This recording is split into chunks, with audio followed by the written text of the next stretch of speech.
Hey, I'm Ethan Peterson. I'm taking a cybersecurity class at Gulick High School, and recently we went over a project where we assembled our own cables, our own Ethernet cables.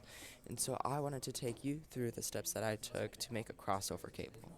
So first off, we received all these different tools, and first step was to take our cable and that cable cutter and cut off the cover of the cable. You can see me doing that here. And then from there you can see the wires inside. We took off the cable top, the cable cover, and you can see those wires. And after that, we split them into 4 separate strands, and each has a solid color and a striped color that are kind of twisted together. You can see. Then there was also this excess piece that at the very top middle, you can see that we took out. And then afterwards, I took apart the twisted wires and made sure that everything was individually separated. And you can see they have this sort of pigtail looking curliness to them, which I removed with a pen and I straightened it out.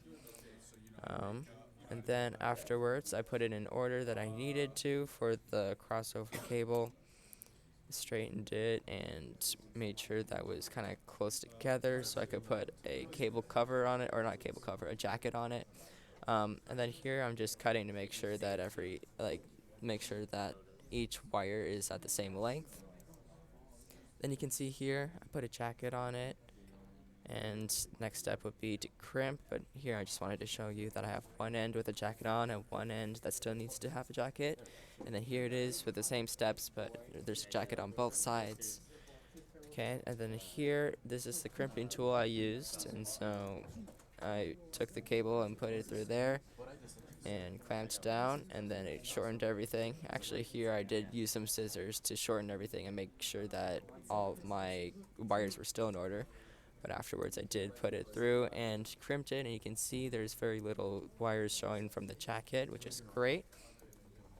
Did this to both sides, and then my crossover cable is complete. And so here it is, and then the next step would just be to test it and make sure it's functioning. But yeah, that's what I did to make my crossover cable.